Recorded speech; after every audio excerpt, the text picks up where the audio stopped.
Ascender a um plano biológico superior é necessário haver antes percorrido e assimilado as experiências dos planos inferiores, haver resolvido os problemas que neles nos atormentam. A este propósito, muitos economistas afirmam que não é possível educar os povos para um mais evoluído nível de vida, sem antes ter resolvido o problema das necessidades materiais. Afirma-se, como acima já indicamos, introdução, que com essas preocupações, não se pode pensar no espírito. O fato de o homem moderno haver situado a questão nesses termos, revela sua miopia, isto é, significa não ter compreendido qual é o fim da vida, ou seja, a evolução. O erro está no exagerar a importância do problema econômico e em crer que a sua solução signifique resolver todo o problema da vida, que é bem mais amplo que o do estômago.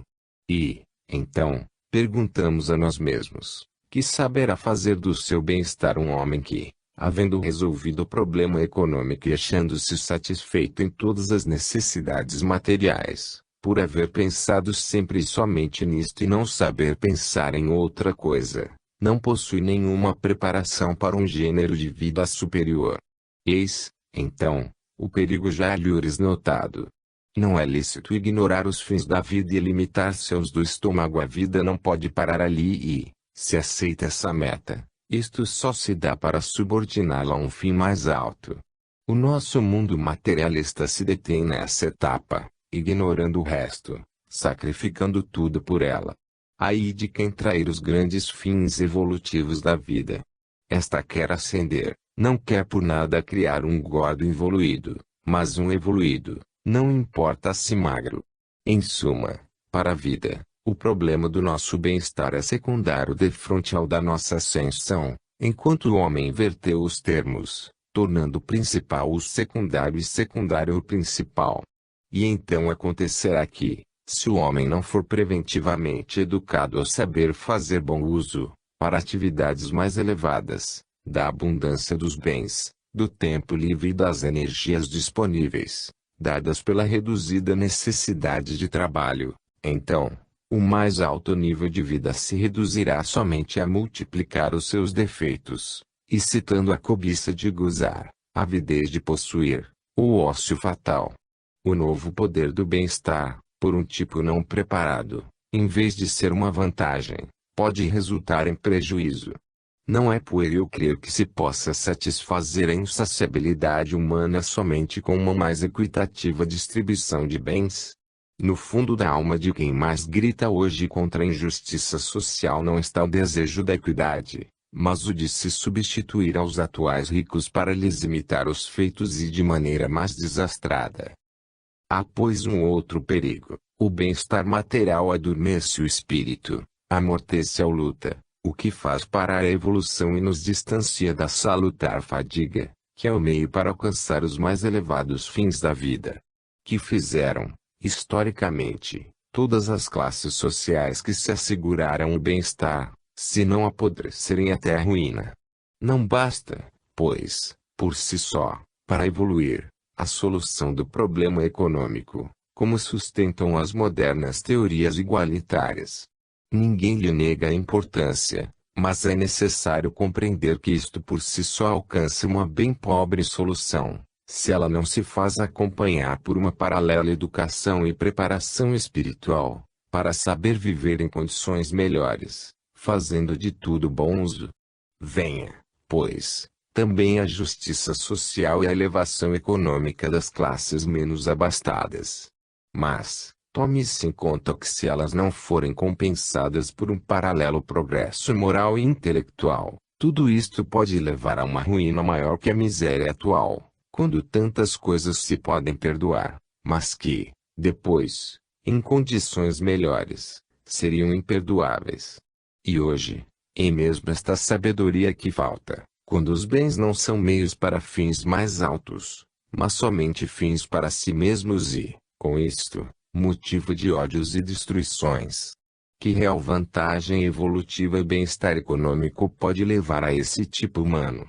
E que serve melhorar economicamente, Quando se é imaturo para disto fazer um meio para progredir para planos de vida mais elevados. As finalidades da vida estão acima das teorias humanas. Elas querem levar a humanidade para o espírito, onde há maior poder e felicidade, e não fazer dela um rebanho de animais que pastam. Todas as leis humanas em qualquer campo devem existir somente em função dos escopos da vida. É preciso compreender os seus planos e segui-los, se não se quer ficar derrotado.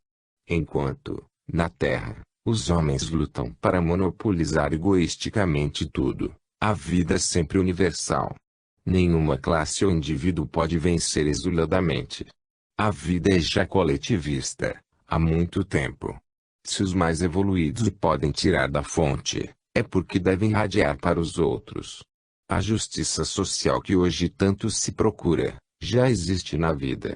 Tudo nela está proporcionado: fadiga, méritos, poderes.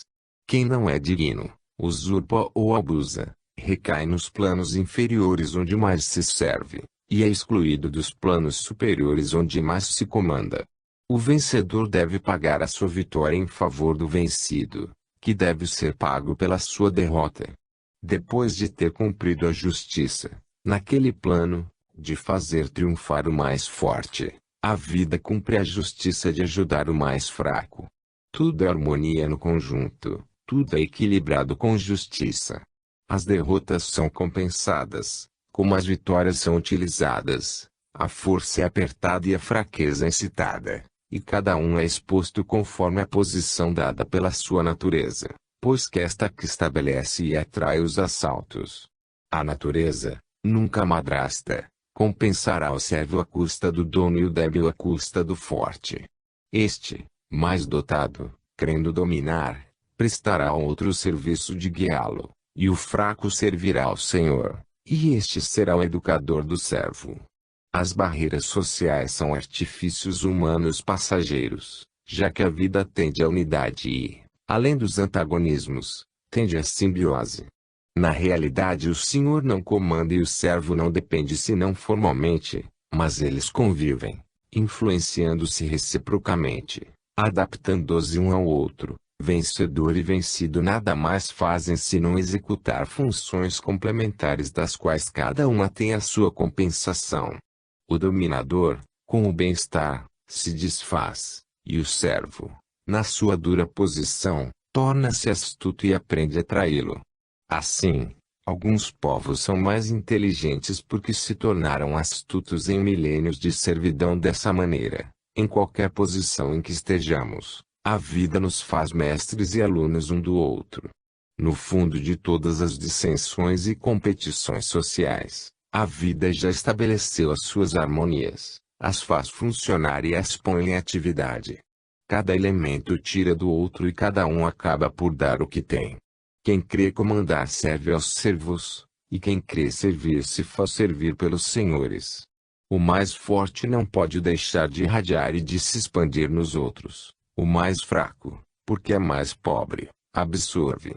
Assim o mais forte, ligando-se ao mais fraco, lhe permite viver.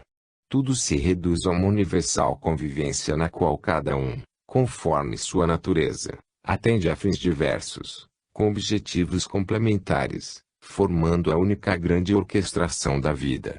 Não há posição que não se compense, de qualquer modo, do peso que agrava. Assim o explorado explora como pode o explorador, numa rede de desforras, e tudo se reduz a trocas fraternais. A vida utiliza todas as suas células, e, quer queiramos, quer não queiramos, a convivência no mesmo ambiente torna irmãos todos os seres. Qual é a sorte e a função dos fracos na sua economia? O número é a sua força. Assim a natureza os protege. Por isto eles se reúnem em grupos para se apoiarem uns aos outros. Sentem-se seguros somente entre as filas dos iguais, isolados, estão perdidos. Não sabem pensar e agir sozinhos, mas pensam e agem coletivamente, como se fossem construídos em série, vibram em paralelo. Desprovidos de qualquer autonomia, eles não sabem funcionar senão por imitação. Para saber pensar e agir por si próprio, É preciso ter uma personalidade. As massas vão assim, como rebanhos, à procura de pastores.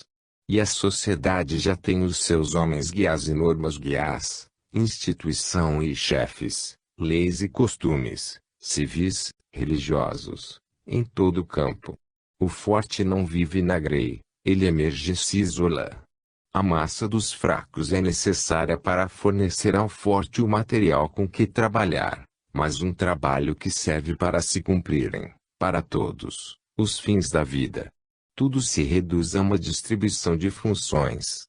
Assim o povo tem necessidade de chefes, como os chefes do povo, os inteligentes têm necessidade dos ignorantes a quem ensinar e estes dos de quem possam aprender, os bons dos malvados para os ajudar e estes daqueles, para evoluir.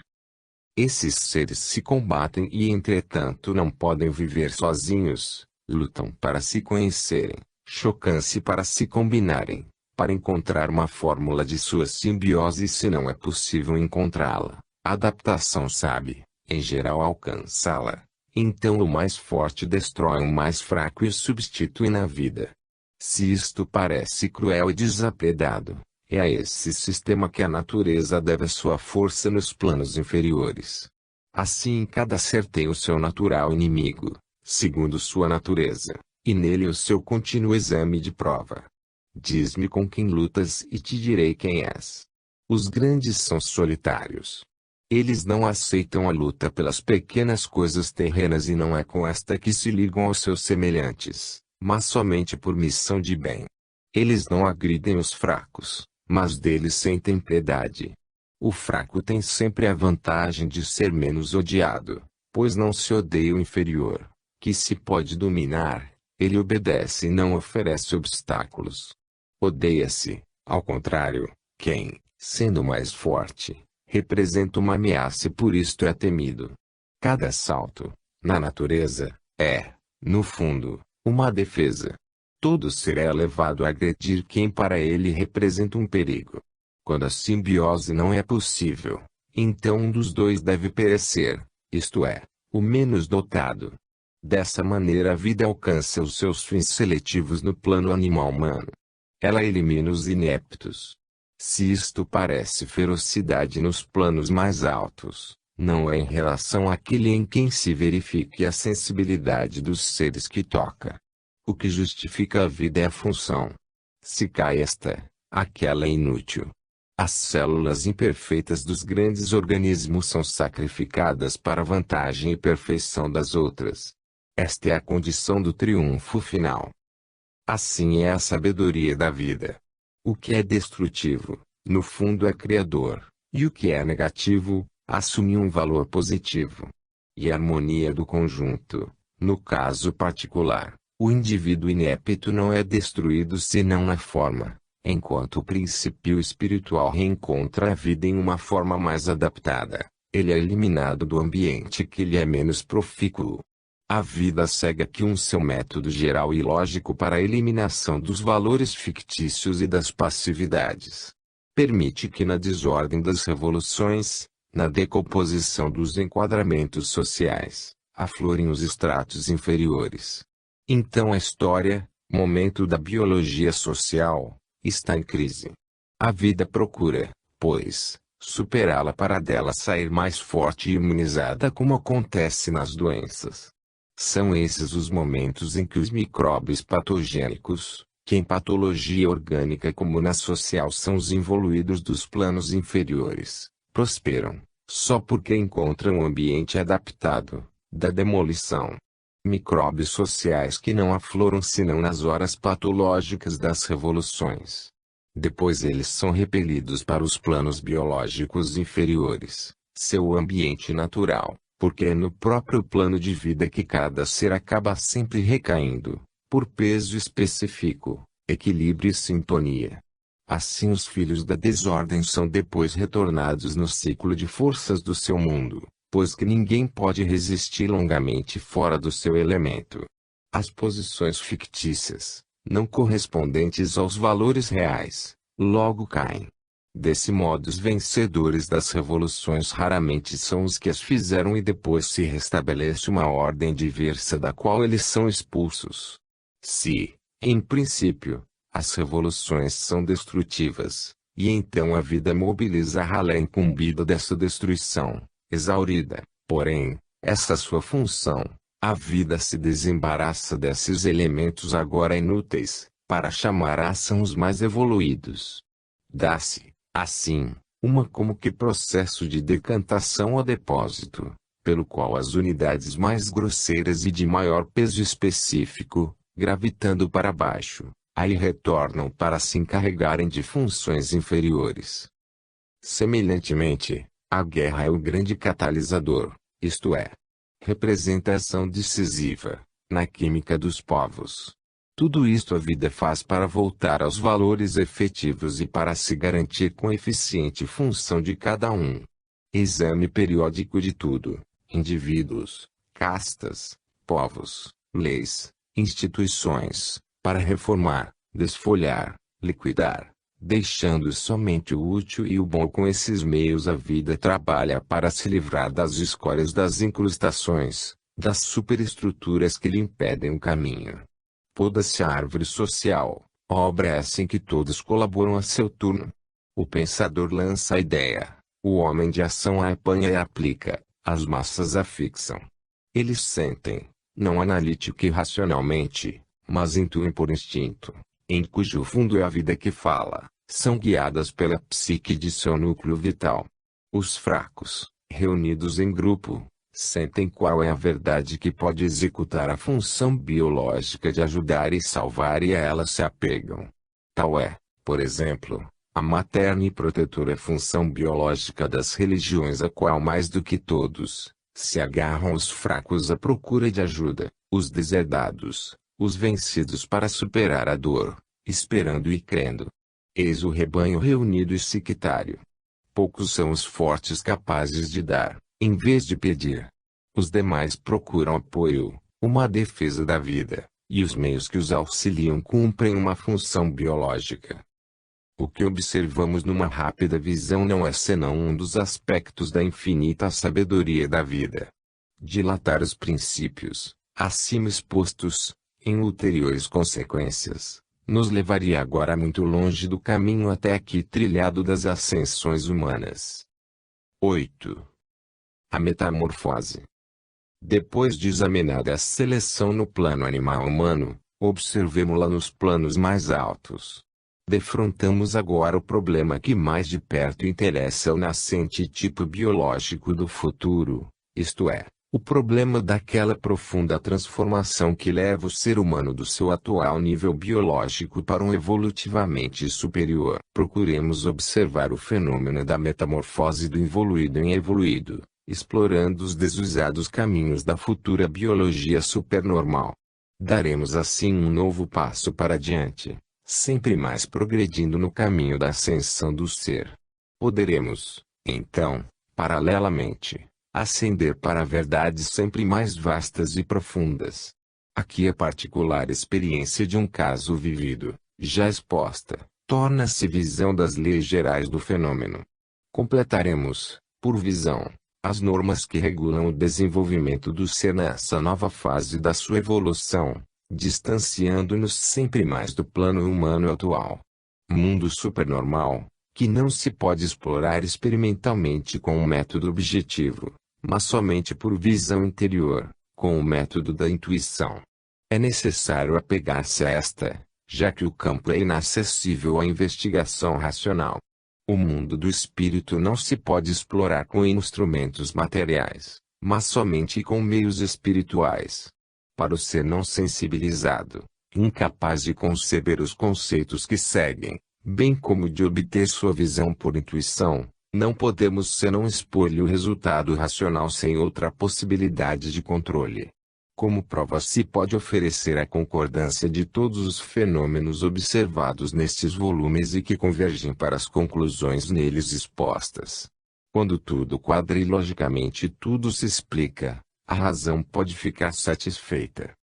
O problema da evolução do ser humano nos leva para fora do campo dominado pela biologia normal, no seio de uma outra biologia que domina um campo mais elevado. Temos dito que ela muda com o ascender evolutivo de grau em grau. Não é de se maravilhar, pois, se em um universo em contínua ascensão, a utopia de hoje pode representar a realidade do amanhã. O fato é comum na história da vida. Vejamos se compreendemos a estrutura do tipo humano do futuro e as leis da nova biologia supernormal na qual ele se move. Enquanto o homem atual é, com prevalência, assinalado pelos seus caracteres físicos, o do futuro será por caracteres psíquicos. Confrontando as duas biologias que evolutivamente são contíguas e comunicantes, podemos dizer que aquele que é hoje psíquico, tomará amanhã o valor e a precisão anatômica do que hoje é somático. Enquanto hoje o homem é considerado pela ciência, com prevalência, como organismo animal, amanhã ele será considerado como organismo espiritual. Como se dá a criação de novas formas de vida? A existência é devida a uma contínua restituição e troca, isto é, a um movimento, que tendo naturalmente uma direção, significa caminho evolutivo. No íntimo de cada forma está a perene imanência do pensamento de Deus que impele o ser a percorrer aquele caminho. A forma define e precisa toda a sua posição sucessiva, e para não se imobilizar, torna-se destrutível e ao mesmo tempo suscetível de contínua renovação. Esse perpétuo morrer e renascer de todas as coisas é o que torna possível o transformismo evolutivo, de outro modo impossível. Assim o existir é um tornar-se, mas ascensional, um relativo, mas sempre em evolução. O pensamento de Deus, ao movimentar-se progressivamente, faz pressão do interior para se manifestar na forma, sua expressão. É evidente o que a vida nos diz, a expressão que nos dá a forma e a tudo existente, vai do material ao espiritual e além. De modo que com evolução aquela forma se faz sempre menos concreta e mais abstrata, tornando-se, assim, expressão sempre mais transparente do íntimo pensamento criador e mais semelhante a ele. Temos visto nos precedentes escritos como se dá o desenvolvimento da personalidade por expansão de consciência, por força da contínua experimentação que é o fruto da vida. Esta é a parte expressa pela colaboração humana que, com a sua fadiga, segue o íntimo divino impulso criador. A ciência pergunta se a função cria o órgão ou o órgão cria a função. Recordemos que o órgão é forma transitória, formada, sustentada e transformada continuamente pela função, que é a atividade na qual gradativamente se exprime o íntimo pensamento criador. O que é real na vida não é a forma, mas a trajetória do seu tornar-se. E neste tornar-se que o íntimo impulso do pensamento criador, em que o ser, com o desejo, repete em ponto menor o gesto de Deus, tenta o primeiro esboço do órgão. Cada ato, expressão daquele pensamento, vem logo experimentado pelas resistências do ambiente, é repetido se houver êxito, e com isto fixado e desenvolvido no crescimento do órgão, seu meio. Toda a formação atual da vida não é senão repetição de atos iniciais, bem-sucedidos, confirmados na prática, consolidados em órgãos estabilizados, que permanecem, até que não haja evolução ulterior para a formação de novos. Se assim é a função que cria o órgão, não se pode negar que seja depois o órgão que permite à função fixar-se e agir sobre ele para o transformar, aperfeiçoar e desenvolver até ao ponto de conseguir meio superior àquela forma e de utilizar-lhe o funcionamento para fazer uma nova para si. Então é de novo a função que cria um órgão sempre mais perfeito e assim em diante. Mas a este ponto ela não pôde chegar, senão porque pôde primeiro manifestar-se e agir por meio do órgão já formado. Dessa maneira, tudo está concatenado em continuação num lento transformismo, e os dois meios de expressão, o órgão e a função, se escoram reciprocamente para chegar ao mesmo fim de evoluir. Pois que toda função tende a formar um órgão sempre mais complexo e perfeito e todo o órgão permite e haja a expressão de uma função sempre mais complexa e perfeita. Reciprocamente, causa e efeito, órgão e função, São como duas pernas sobre as quais caminha a evolução. Se esta agora se encaminha para o espírito, que sabemos representar um grau maior de liberdade, conhecimento, potência e expansão, é lógico que o íntimo impulso criador tenda, através da mencionada mecânica evolutiva, a transformar o organismo físico em organismo espiritual, através de um funcionamento que, de físico, expresso por órgãos materiais, tende a fazer-se sempre mais espiritual, expresso por órgãos imateriais. Já no atual grau de evolução, o homem começa a representar um funcionamento que se faz sempre mais nervoso e psíquico. Eis a fase de transformação do velho organismo físico e de formação de um novo organismo espiritual, e isto por graus até que este último, fixado em novas formas, terá construído os meios e os órgãos para uma atividade superior. A palavra alma é genérica e o espírito não é uma quantidade constante, mas um edifício em construção. O tipo biológico do porvir pode representar, em face do atual, uma hipertrofia psíquica, uma elefantíase espiritual, uma hipersensibilidade, uma dilatação de consciência e de conhecimento, hoje inconcebíveis. Se confrontamos o crescido funcionamento cerebral e intelectual moderno com o do homem pré-histórico, podemos bem imaginar o que ele poderá vir a ser no futuro, continuando esse caminho. Ninguém pode negar as novas condições de vida do homem moderno em um ambiente de velocidade de máquina. E ninguém poderá impedir que essas condições de vida, que são um desenvolvimento do passado, se continuem a desenvolver no futuro e a influir sempre mais sobre o gênero de experiências e, pois, de funções, que completarão a nossa vida de amanhã. Essas funções, tenazmente aplicadas ao organismo atual, não podem, senão por longa repetição, transformar esse gênero para criar um organismo novo, mais adaptado à sua atuação. Com a mecânica evolutiva oscilante entre órgão e função, se chegará ao novo tipo biológico de características com predominâncias espirituais, não mais físicas. Aqui nos propomos observar esse fenômeno, concebendo-o não pelo lado ideal, mas biologicamente. Queremos ver o espírito, não como vaga aspiração, mas enquadrado na biologia supernormal do futuro. Trata-se de uma nova biologia do espírito, na qual o homem se prepara para ingressar, com suas respectivas leis.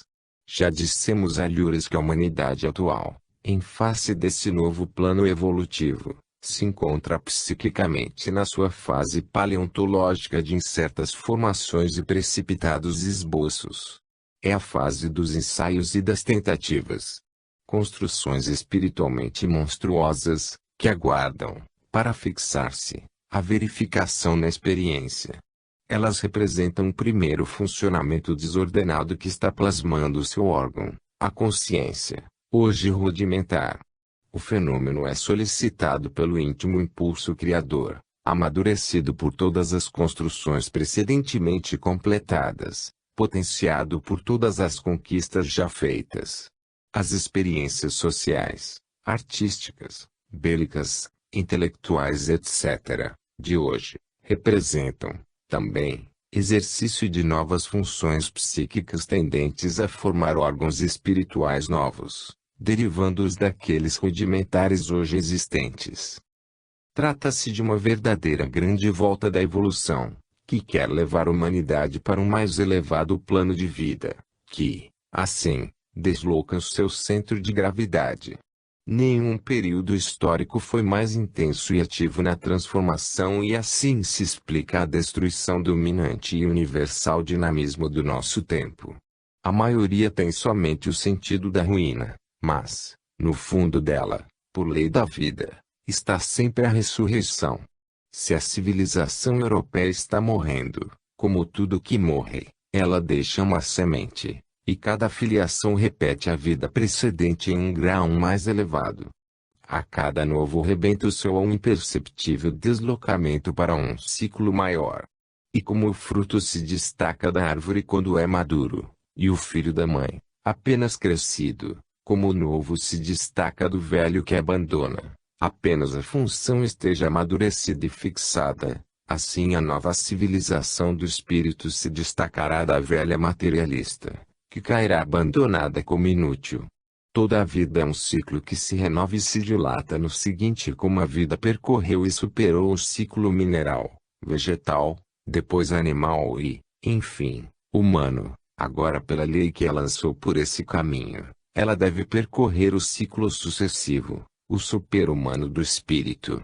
E, como no desenvolvimento, o ciclo mineral está para o vegetal, este para o animal e este para o humano, assim o humano está para o super-humano, que dele se distancia em um ciclo mais alto, progredindo com o mesmo ritmo de ascensão e desenvolvimento. O espírito, fruto da experimentação por meio do organismo material, tenderá a destacar-se, sempre mais, da matéria em cujo seio é elaborado, para formar órgãos de expressão mais adaptados à sua nova estrutura, mais refinados para suas novas funções. Esta é a grande metamorfose dos futuros milênios. Sendo tal metamorfose uma revolução biológica, é natural que ela se verifique numa atmosfera de destruição e de renovação. À sua testa estão os ideais e quem os professa, na sua cauda estão os instintos animais e os involuídos, que os vivem. Tais são as forças biológicas em contraste. Essas atividades, que fazem a nossa vida, representam as várias funções formadoras de órgãos. A matéria, forte na sua formação do passado, resiste, mas o espírito já está em ação e isto significa que está em ato o processo de formação dos novos órgãos de sua expressão. A permuta da vida e a assimilação dos frutos da sua contínua experimentação não pode parar. O mineral alcançou a construção do seu edifício geometricamente orientado, a planta conquistou a sensibilidade permuta, o animal, o movimento e o instinto, o homem, a inteligência e o domínio. Assim o super-homem alcançará, com a intuição, o conhecimento e a sabedoria. A progressão em potência e libertação é evidente e o futuro não pode ser senão a continuação do passado na mesma linha de desenvolvimento. Na metamorfose evolutiva, o novo homem espiritual deve substituir o atual homem animal. As experiências da sua vida se tornam sempre mais psíquicas e sempre menos físicas. A nova função já está começada e as suas experiências no novo campo não podem deixar de desenvolver o meio apto que as exprime e as fixe. Esse novo gênero de atividade se faz sempre mais difundido e profundo na raça humana. Resulta disto que se destilam sempre novas qualidades no imponderável, que, assim, amanhã, tornar-se-á de pleno domínio humano. Dessa forma, os novos organismos e materiais se desenvolvem e se potenciam até se elevar à forma autônoma e, na sua coordenação, até constituir um organismo em que, do plano material, se virá a transferir o centro do sistema de forças da vida humana. Assim, a função psíquica, derivada da que foi gerada pelo funcionamento orgânico e da luta pela vida animal, torna-se dominante e determinante de um diverso organismo, derivado do primeiro. De modo que o organismo físico, em função do qual, antes, existia a psique, se torna de principal, secundário, e acaba por viver em função do psíquico, tornado dominante.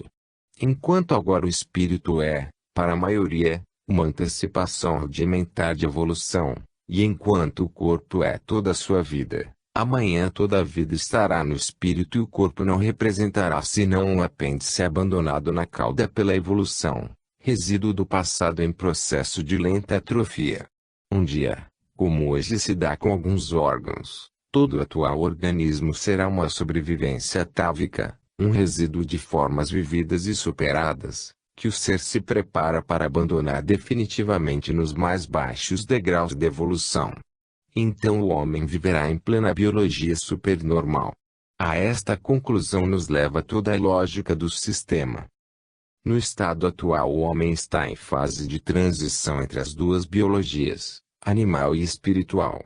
Isto corresponde ao universal transformismo físico-dinâmico-psíquico. Em um primeiro tempo, a psique, produto do funcionamento orgânico, está a serviço deste, em um segundo tempo, quando aquele produto, elaborado pela vida orgânica, se tornou adulto. Então o equilíbrio do sistema de forças constitutivas do ser se desloca e tudo começa a gravitar para outra extremidade. Então o corpo, de Senhor, torna-se servo, de fim, um meio e a sua atividade, em vez de subordinar a seu espírito, como no tipo corrente, subordina-se ao espírito, como nos mais evoluídos. Isto desloca todos os valores da saúde e da doença, do bem-estar, da vida e da morte. As velhas formas da vida ficam mais esvaziadas do conteúdo normal e com significado de todo diverso. Então elas devem ceder o passo a novas formas, daí um contraste penoso, mas criador. Devem dar-se, então, profundas transformações na íntima estrutura cinética da substância orgânica, para registrar e fixar os resultados de um metabolismo diversamente orientado, para novas formas biológicas, as espirituais. Todas as energias e os recursos da forma física devem ser cedidos a outra que surge, todas as qualidades, já adquiridas, devem ser postas em serviço e orientadas para o seu crescimento, pois que, sem morte, não pode existir ressurreição, sem renúncia, nenhuma conquista. É uma estranha sensação sentir-se renascer em outro plano de vida, com recursos e poderes diversos. Cai então o conceito da pequena e breve vida humana e nos sentimos viver em uma imensa vida eterna. O senso fundamental de alegre expansão, próprio de todo desenvolvimento, nos diz que estamos no caminho mestre da evolução. O senso de felicidade crescente nos diz que não erramos. O novo senso de orientação que nos dá consciência e sabedoria nos diz que sempre mais nos avizinhemos de Deus. É estranho e maravilhoso sentir-se mudar, morrer para reviver em novas dimensões, além do espaço e do tempo, sentir que a própria vida física se atrofia, se contrai, para ceder a sua potência a qualquer outra parte do eu, que ainda não se conhece e que foge no imponderável. Parece que a vida física se esvai absorvida pela voracidade do espírito. Se o corpo passa para os segundos planos e parece agonizar, ele é todavia sustentado, porém, não mais de fontes orgânicas, mas espirituais. Profundas alterações devem advir na permuta e na assimilação, para passar da normal do alimento, à da energia cósmica, devendo a íntima estrutura do metabolismo celular transformar-se toda. Mas as leis da vida sabem conduzir-nos a bom termo. Então começa-se a ver o mundo com olhos diversos. Tornando-se de natureza diversa o contato com o ambiente, aparecem por isso novos aspectos mais psíquicos do que físicos. Assim os contatos e as experimentações se espiritualizam, as trocas e abastecimentos dinâmicos seguem novos caminhos radiantes que não são mais os do alimento. A sensibilidade que exprime o grau de expansão vital e fornecendo os seus meios, iniciada com o ingresso do reino mineral no vegetal e acentuada no mundo animal e humano, se desenvolve até transformar o organismo em uma unidade vibrante. O evoluído é um sensibilizado. É um abrir-se de novas portas, uma queda de diafragmas, que permite comunicar e receber. Então, além do limite do espaço e do tempo, o mundo se torna imenso. Entra-se, depois, no domínio de novas leis, de um funcionamento orgânico e de uma química cujos elementos componentes são forças pensamentos, entra-se num mundo dócil e plástico, no qual a concepção tem potência criadora. É, por certo, uma grande revolução passar da biologia normal à supernormal. A química do metabolismo de alta potencialidade, própria do extremo superior, dito espírito, deve, gradativamente, introduzir-se, substituindo a química do metabolismo de baixa potencialidade, própria do extremo evolutivo inferior, dada pelo organismo físico, que assim, como queimado pela lenta combustão de uma potência e um ritmo de vida demasiado fortes para os seus meios e estrutura. O corpo assim emagrece, torna-se um feixe de nervos, mas de um dinamismo e resistência ao trabalho e doenças, superiores ao normal. Parece que a vida trata, agora, o organismo físico como uma inútil sobrevivência atávica, ou produto de refúgio, a ser eliminado em cinzas. Certo é que a química do espírito se deverá basear em leis análogas às da química inorgânica e orgânica, e como a química atômica recorda a dinâmica astronômica, assim a química do espírito deverá lembrar a estrutura dos sistemas de forças, segundo as quais, frequentemente, se organiza a energia. Um primeiro contato entre o extremo psíquico e aquele físico humano, o encontramos na influência que tem, na assimilação e permuta, um estado psíquico do sujeito, tanto que, se prolongado, ele pode incidir na estrutura orgânica e alterá-la. Isto prova que é possível, por parte da psique, uma influência transformadora na estrutura da célula. Como se vê, a catarse espiritual não é somente fenômeno da alma, mas, para ser completa deve cometer todo o ser humano até o outro seu polo físico, com que se comunica. As duas biologias estão em contato, representam dois planos evolutivos contíguos e trocam entre si os seus produtos. Na prática podemos ter metamorfoses muito diversas, seja por grau de evolução, seja pelo particular tipo biológico que as vive, pois, qualidades a serem adquiridas. Que diverso conteúdo pode, pois, adquirir para os vários indivíduos a metamorfose. Em todo caso, porém, como velocidade, o transformismo é sempre gradual, é diluído no tempo, de modo a permitir os íntimos deslocamentos cinéticos necessários e a substituição das novas às velhas trajetórias. Mas tudo é sempre proporcionado aos recursos disponíveis e à maturidade atingida. Tudo se realiza com ordem, de modo que os equilíbrios são deslocados e não destruídos. Trata-se de instituir novos circuitos de forças, lançar pontes e suprimir outras, abrir ou fechar passagens, dissecando ou alimentando, atrofiando ou desenvolvendo este ou aquele ponto, ou vibração, ou corrente. Trabalho complexo no qual não há senão confiar-se à sábia direção da lei. A vida, que sabe, protege nesses profundos trabalhos evolutivos a criatura que, inexperiente, se aventura no inexplorado. Velocidade do transformismo significa intensidade de elaboração, que não pode superar um dado limite relativo. A evolução tem um ritmo, que não se pode forçar. Pode, assim, haver necessidade também de pausas de repouso, ainda de momentâneos retrocessos, para que a evolução não se torne destruição.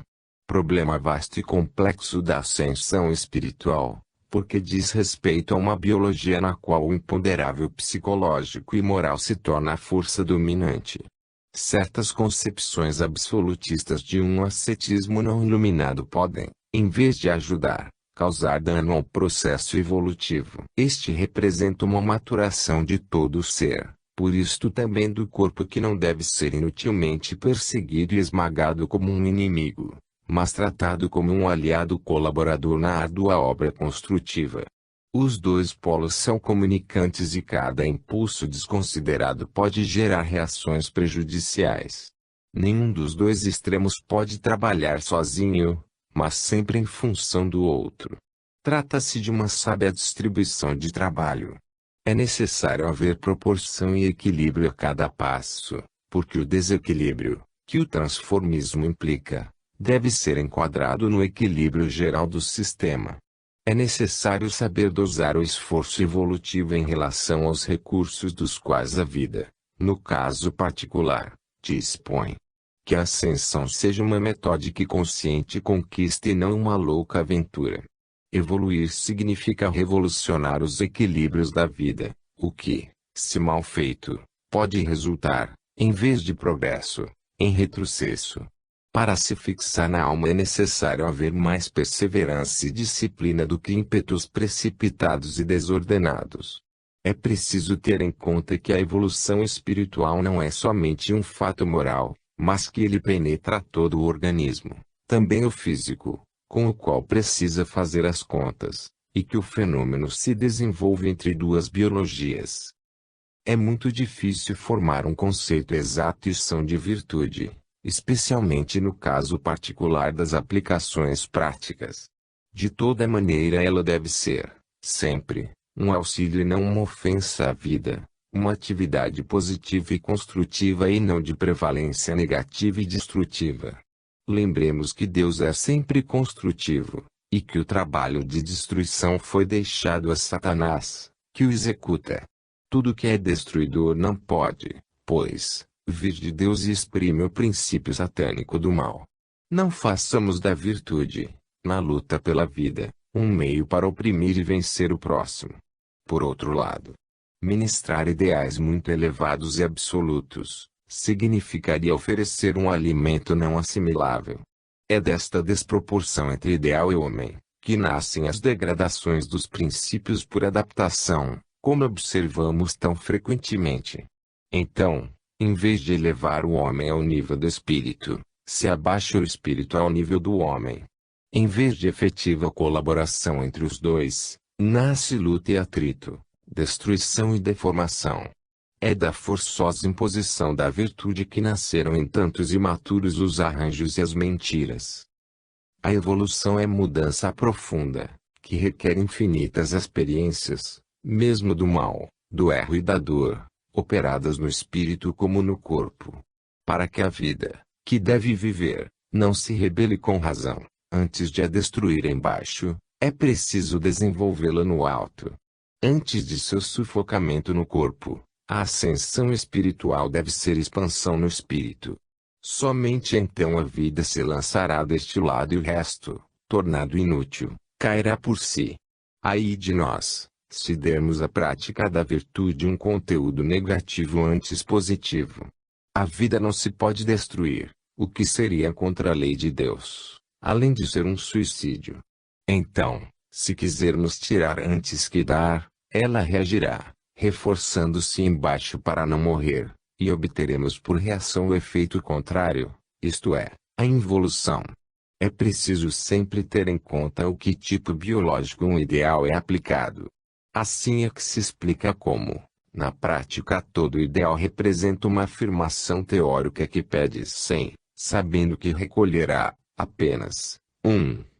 É a natureza das massas que estabelece a dosagem para a assimilação dos princípios pregados, aos quais, por isto, não se pode lançar a culpa de uma aplicação falha, porque esta depende do terreno no qual a semente cai. É preciso recordar que a evolução é uma grande transformação e que a vida sabe qual esforço e risco isto representa para ela.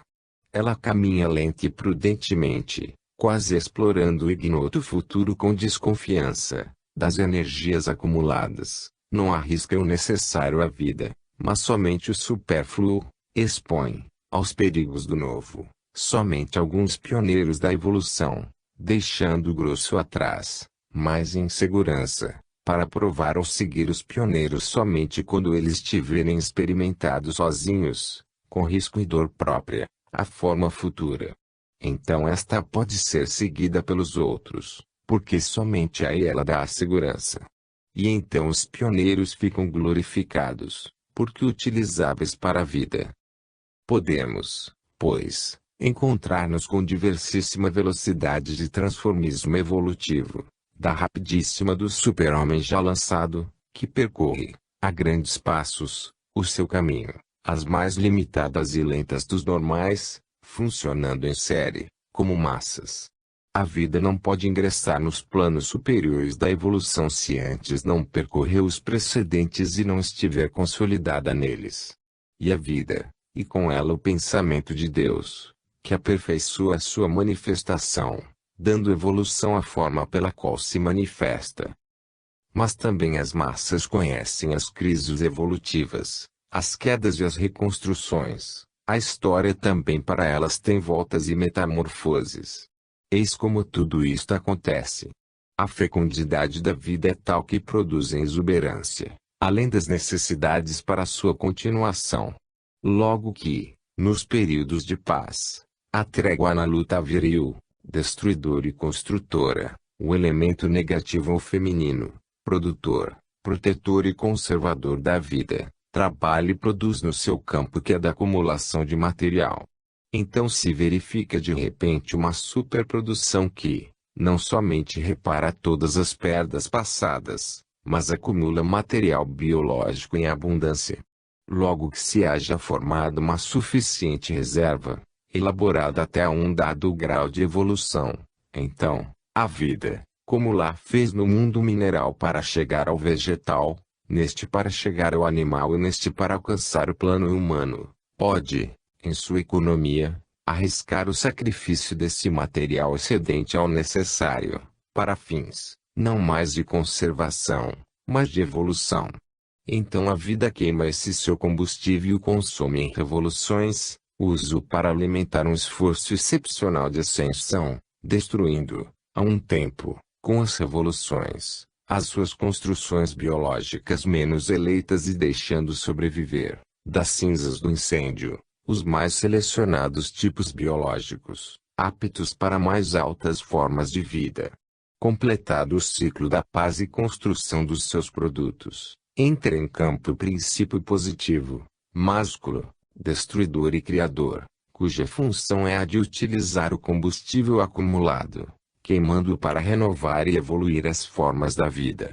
Assim, nas revoluções, se cumprem as metamorfoses dos povos. Mas essas não podem vir senão depois de períodos de preparação, de paz, e requerem outro tanto depois, para elaborar e fixar os resultados atingidos com as revoluções.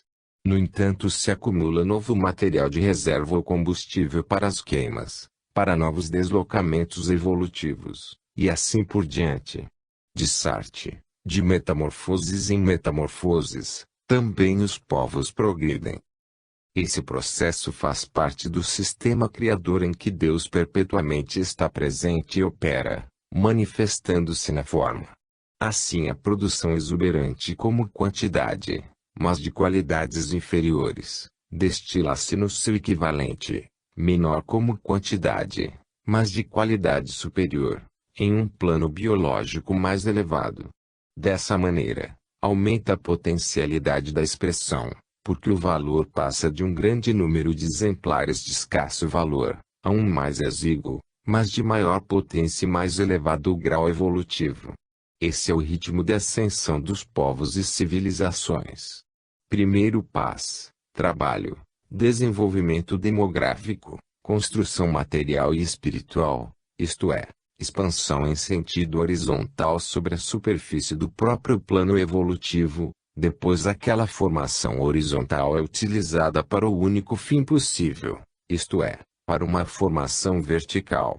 Então a primeira se desfazer, do que resta, porque é mais resistente e vital, se faz um edifício em altura, isto é, em direção evolutiva, em potência utilizando os resultados do ciclo precedente, toma-se o impulso para um novo, podendo assim chegar bem mais no alto. A utilizar somente o valor intrínseco e a potência das conquistas feitas, sem trazer consigo o peso dos particulares elementos determinantes. Assim, de revolução em revolução, caminha a história e evolui a vida. Dessa maneira, por alternada vicissitude entre paz e guerra, entre períodos de legalidade representando a fase de estabilização e assimilação, e períodos de legalidade representando a transformação, caminham os povos. Fases ambas necessárias e complementares, elas são como uma respiração a dois tempos, a respiração da história. Elas não são senão duas posições inversas, uma no positivo e outra no negativo, da mesma perene atividade criadora de Deus na humanidade. No seio desses movimentos de massa, os indivíduos seguem ciclos pessoais. Aquele para, aquele caminha, aquele retrocede, aquele procede lentamente, cada um segundo sua natureza e condição. Mas é sempre por revoluções ou metamorfoses que se engressem formas de vida mais altas, é sempre pelo mesmo incêndio que se acende, tanto para o indivíduo como para as massas. Quando num plano se experimentou suficientemente, tendo absorvido todos os recursos, então o ser, saturado daquela ordem de forças, transforma-se e aporta um plano mais elevado para experimentar outras formas de vida e poder assim continuar, com novos elementos, a sua construção, e assim por diante. Observando o processo das metamorfoses do humano ao super-humano, temos delineado a trajetória dos grandes ritmos da evolução, isto é, das oscilações periódicas dessa grande respiração criadora de Deus. Podemos assim ver algum aspecto da técnica da criação, que é contínua. Parece que estamos contemplando a ascensão de uma escada, da qual todo degrau é um plano de evolução. O pé do ser que subpousa sobre um deles, ajeita-se somente depois, consolidada a sua posição, pode tomar impulso para subir ao degrau seguinte. A ascensão de um degrau representa uma revolução, a formação de uma nova civilização para os povos, a metamorfose para o indivíduo. Mas assim como, feito o esforço e realizada a ascensão, os povos se acomodam nas novas posições para as fixar, assim o indivíduo repousa nelas, para retomar depois, como faz o pé subindo, um novo impulso para um degrau mais alto. Os superados são abandonados embaixo como formas de vida já inúteis, mas os superiores, pelo fato de os dominar, os resumem em síntese e os contém todos. Assim nada se perde e a conquista continua. Nesse movimento vivem dois processos paralelos, um de destruição na cauda e um de construção na cabeça, à guisa de vermes que caminham, desintegrando-se de um lado para reintegrar-se no outro. Assim este, mesmo progredindo, fica inteiro, enquanto se muda, pois que readquire nova forma e o que perde. Na substância nada se cria e nada se destrói, mas tudo se elabora. No homem que ascende há sempre qualquer coisa que se deixa e qualquer coisa que se adquire, em um movimento paralelo e proporcional que o desloca para o alto. Essa técnica é igual para todos, em todo nível, relativa ao passo de cada um, seja ele involuído ou evoluído, caminha inconscientemente somente como célula em função de uma massa, ou como autônomo e consciente, autodirigindo-se. Evoluir é o motivo dominante neste e nos outros volumes, observado em todos os aspectos e níveis do nosso concebível. Vimos isto alhures como fenômeno inspirativo, psicológico, místico, filosófico. Aqui quisemos observar como fenômeno biológico. Quando um primitivo resolveu o problema da fome e da reprodução, está satisfeito com suas conquistas. Outros querem alguma coisa a mais, honras, poder, riquezas. Outros ainda mais, a cultura e o bem coletivo. Outros enfim um pouco mais, a visão do universo e o amor de Deus. Mas todos apressam o passo para alcançar qualquer coisa, e nisto cada um se revela quem é, pois que não se sabe desejar e não se conquista senão conforme a sua própria natureza. Assim, há trabalhos e conquistas fundamentais para alguns, que para outros estão no inconcebível. Há coisas tremendas para as quais o inferir não tem a mínima ressonância. Há necessidades espirituais como as do conhecimento, que para outros são fundamentais e que para o primitivo não têm sentido, enquanto para ele são fundamentais as do corpo. Ele é surdo e cego em face das grandes alegrias, tempestades e criações do espírito. Cada um está fechado no próprio concebível, nas dimensões do próprio plano evolutivo, limitado pela própria forma mental, que lhe define a natureza. O que está além do próprio nível, o latente, não ainda desenvolvido, representa o nada. É a estrutura da nossa consciência que estabelece os confins do eu. A verdadeira servidão é dada por esses limites. A verdadeira liberdade consiste somente em superá-los. Todo ser está fechado nos limites constituídos por seu próprio tipo biológico. É inútil abrir-lhe portas, se não está amadurecido, não sabe passar por elas. É inútil mostrar-lhe novos mundos, não tem olhos para vê-los. É inútil oferecer-lhe novo alimento, não sabe nutrir-se dele. É inútil dizer-lhe tudo nos livros, não o sabe ler. Ele está integralmente preso às experiências do seu plano. Até que tenha percorrido toda a estrada necessária, um passo depois do outro, não poderá chegar àquele dado grau de evolução, de liberdade e de potência.